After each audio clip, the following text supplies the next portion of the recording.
Every child wonders where they come from, but some questions grow heavier with every passing birthday. Sometimes, the answers hide behind fine suits, expensive wine, and a silence too careful to break. That evening, in a restaurant meant for the powerful, a little girl wandered between tables, clutching something small in her hand. When she stopped at a stranger's table and pointed to his ring and said, "I think Mum has the same ring," the air shifted. Jasonstatham, seated a few tables away, watched the man's smile fade and realized this dinner was about to expose more than anyone expected. Before we continue, to our amazing viewers, thank you for being part of this journey. Your support, your comments, and your time mean the world to us. You're the reason these stories keep coming to life, one powerful moment at a time. And if you're new here, welcome. Don't forget to subscribe and turn on notifications so you never miss a story that might just stay with you long after it ends. And please share your thoughts below. We read every single one, and your words truly inspire us to keep creating. The restaurant glowed like a jewel against the night's soft golden light spilling through tall glass windows, jazz humming gently from hidden speakers, and the faint clink of cutlery setting the rhythm for conversations money could afford. Every corner smelled of polish and wealth. People here didn't just eat, they performed. In the back corner, Jasonstatham sat quietly, his black jacket resting on the booth beside him, eyes half lowered behind a calm, unreadable expression. He wasn't there for attention. He rarely was. But some habits never left him sitting where he could see every exit, every movement, every little thing that might mean something later. He had come for a quiet meal, or as quiet as it could be in a place like the Orium Room, the kind of restaurant where the cheapest bottle of wine cost more than a week's rent. He was halfway through his steak when he noticed her. A little girl, no more than 8 or 9, standing just outside the glass doors. Her dress was faded, too thin for the cold. Her shoes, if you could call them that, were worn canvas flats that looked a size too small. Her hair was tangled into soft curls that caught the light from the street. She stood there for a long time, peering through the glass, pressing her hand gently against the door. Inside, waiters glided like ghosts, too well trained to notice a child on the other side of the glass. Patrons were too absorbed in their own reflections in their wine glasses to care. But Jason noticed. He always did. He watched her shoulders rise and fall hesitant breaths. There was something in the way she lingered, not begging, not lost, just searching. Then she pushed the door open. The sudden rush of cold air brushed across the room, and heads turned, slow and disapproving. The maitre d', a tall man with a pencil-thin mustache, was already moving toward her, lips pursed, voice sharp. "Miss, I'm sorry, but you can't." She didn't look at him.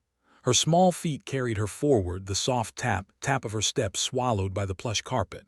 She looked around, eyes darting from table to table, clutching something in her hand, a small piece of paper, crumpled but precious. Jason could see her lips move as she whispered under her breath. He couldn't hear the words, but he recognized them, the quiet rehearsals of a child trying to be brave. "Excuse me," she said softly, stopping beside one of the tables near the center of the room. The man seated there looked up, startled. He was in his late 40s, with the kind of presence that demanded attention. His suit was tailored to perfection. A gold watch gleamed on his wrist, and a signet ring, heavy, ornate, caught the light when he raised his hand. Jason's gaze locked onto that ring immediately. It had a crest on it, something sharp, deliberate, not jewelry you found in stores. The little girl stared at it too. The man frowned. "Yes, what is it?" he asked, his voice polite enough to be cruel. She didn't answer right away. She took a shaky step closer, clutching the paper in both hands. Her voice trembled. "Sir, my mum has that same ring." The man blinked, the smile on his face stiffening like wax left in the sun. "I'm sorry." The girl held out the paper. It was an old photograph, edges bent and corners yellowed. Jason couldn't see all of it from where he sat, but he caught enough, a younger version of the same man, standing beside a woman holding a baby. The same ring gleamed on his hand. The man went pale. People were starting to murmur now, forks pausing in midair. The maitre d' stepped forward again, reaching for the girl's shoulder, but Jason's voice cut through the room before he could touch her. "Let her talk." It wasn't loud, but it carried weight. The maitre d' froze, glancing at Jason like a man realizing he'd just stepped on a landmine. Jason's calm expression didn't change, but the look in his eyes made it clear that little girl was off limits. The girl looked over her shoulder at him, as if recognizing a quiet ally, then turned back to the man. Her voice was smaller now, almost breaking.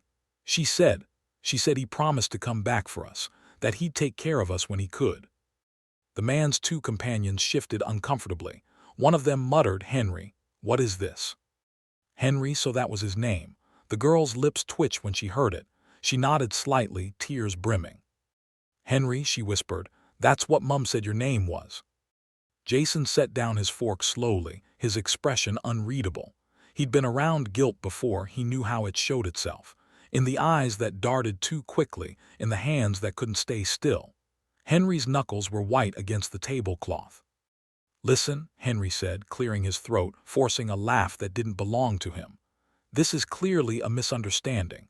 Someone else told you the wrong story, young lady." But even as he spoke, his voice trembled. The girl didn't move. She unfolded the photograph fully now. The image was clear, her mother, holding a baby wrapped in a pink blanket, standing beside Henry, the two of them smiling like a family. "Is that not you?" she asked quietly. The laughter died. Henry's face drained of color. Around him, silence grew like fog. Jason leaned back in his chair, eyes sharp, studying Henry's every movement. He'd seen men lie before, good liars, trained liars, but not like this. This was panic pretending to be composure. Henry glanced around at the faces staring at him. "Look," he said, forcing his voice steady, "I don't know what this is, but this isn't the time or the place." He motioned toward the maitre d'. "Please, get her out of here." The maitre d' hesitated, eyes darting between Henry and Jason. Jason didn't move, he didn't have to. One raised brow was enough to stop the man mid-step. The girl's lower lip quivered. "She waited, sir. Every birthday she waited for you." Her voice broke. "And she always said you were coming back." Henry flinched as if struck. He looked at the photo again, at the ring that betrayed him. "Enough," he snapped, his voice rising. "This is not my child." Jason's jaw tightened. The little girl looked down, clutching the photo to her chest. Her voice was barely a whisper. "Then why do you have her ring?" The question landed heavier than any shout. Even the waiters stopped moving. Somewhere in the kitchen, a dish shattered, but no one looked away. Jason could feel something boiling beneath the surface: guilt, pride, fear. Henry's eyes darted toward the door, toward escape. He wasn't the kind of man who liked being cornered. "I don't owe you or your mother anything," Henry said sharply, his composure cracking completely. "You've made a mistake, now go." The girl took a step back, trembling, but Jason was already standing. The chair legs scraped softly against the floor, a sound far louder than it should have been. Jason walked forward, calm, measured. The staff moved out of his way without a word. When he stopped beside the little girl, he crouched down slightly, his voice low, steady. "What's your name?" "Leela," she whispered. Jason nodded. "You did good, Leela, really brave." Then he straightened and turned his gaze toward Henry. His voice was quiet, but it carried enough edge to make every man in the room feel smaller. "You've got something to say to her." Henry tried to laugh, but his throat betrayed him. "Who do you think you are?" Jason tilted his head, his eyes narrowing slightly. "Someone who doesn't like cowards hiding behind suits." For a second no one breathed. The tension hung thick, a string pulled tight, waiting to snap. Henry's companions looked between them, unsure whether to intervene or stay still. Jason's calmness was deceptive. It wasn't anger, it was control, and that was far more dangerous. Finally, Henry shoved back his chair and stood. "This is ridiculous, I'm not." He didn't finish. Leela stepped forward again, voice breaking through the silence like a bell. "She said you used to call her May. My mum's name is May." The word hit like a thunderclap. Jason saw it, the way Henry's face crumbled for just a heartbeat. The truth breaking through the surface before shame forced it back down. He opened his mouth, but nothing came out. Jason took a small step closer, his voice calm but cold. "You've got a choice, Henry. You can tell her the truth here in front of people who see you for what you are. Or you can walk out that door and pretend she never existed. But if you do that," Jason leaned in slightly, eyes locked on him, You'll carry that cowardice every day you wake up." Henry swallowed hard. He was shaking now, but pride was a stubborn thing. "You don't know anything about me." Jason's tone softened, but his words cut deeper. "I know enough, and so will she." Henry's gaze flicked to Leela, her small, tear-streaked face, the photo in her hand, the ring on his own. The walls around him began to close in. His image, his status, all of it meant nothing against the truth standing 3 feet tall in a worn dress. And for the first time that night, Henry didn't look like a powerful man. He looked like someone terrified of his own reflection. Jason turned to Leela. "Come on, love," he said gently. "You've done what you came to do." He placed a reassuring hand on her shoulder and began to guide her toward the door. But before they reached it, Jason stopped and glanced back at Henry one last time. "Some debts don't come in money," he said quietly. "You do well to remember that." The room stayed silent as they walked out. Every head turned, every whisper muted. Jason held the door open for her, and the cold night swallowed them both. Outside, the city lights shimmered against the pavement. Jason crouched beside her again. "You okay?" Leela nodded weakly, still clutching the photograph. He smiled faintly. "Let's get you something to eat." And as they walked down the street, a man and a child bound not by blood but by something far stronger, the story was far from over. Because Jason wasn't done yet. Not when a man like Henry could still hide behind his walls of gold and guilt. Not when a promise had been broken, and a little girl still deserved to hear the truth. Morning came slow, heavy with gray clouds that seemed to press against the skyline. The world went on as usual, people rushing for taxis, phones glued to their ears, pretending the night hadn't happened. But for Henry, sleep hadn't come at all. He sat in his glass-walled office on the top floor of a building that screamed success, leather chairs, framed degrees, a skyline view that made most people dream. Yet none of it mattered. Not after that little girl's voice kept echoing through his mind. "She said you'd come back." He had tried to shake it off, to bury it like he had years ago. But that picture, her mother's face, the baby in her arms, it had cracked something open inside him. And once it cracked, there was no pretending anymore. Down on the street, a black car pulled up quietly. Jason stepped out, hands in his jacket pockets, his expression unreadable. He had spent the night making calls, finding names, tracing stories that others had tried to forget. He wasn't there for revenge. He was there for truth, and for the little girl who still believed promises meant something. Henry didn't notice him at first. He was staring at the ring on his finger, the one that had given him away. The one he'd never taken off, though he told himself it was just a habit. Jason walked past the receptionist with a quiet nod that said, "Don't stop me." No one did. When Jason stepped into the office, Henry looked up like a man seeing a ghost. "What are you doing here?" Henry said, voice tight. Jason closed the door behind him. "You didn't sleep," he said simply. "Good, that means you still feel something." Henry frowned, leaning back in his chair. "If you came here to lecture me." Jason raised a hand slightly. "No, I came because you've got one more chance to do what's right. That little girl's still waiting for an answer." Henry looked away, eyes flicking toward the city outside. "You don't understand. That life, it was years ago. I was young, broke, desperate.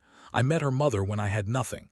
Then things changed. I built all this. I couldn't go back." Jason stepped closer. "So you left them behind?" Henry clenched his jaw. "I sent money." "Money?" Jason cut in, voice low but sharp. "She didn't need money, Henry. She needed you. And now your daughter, because that's what she is, whether you admit it or not, just walked into a restaurant full of strangers because she still believes her father might care." Henry's eyes glistened, but he fought it. "You think I don't feel guilt? You think I haven't thought about it every day?" Jason's tone softened, but his stare didn't. "Then do something about it." Henry swallowed hard. "And what, walk into her life now? She'll hate me."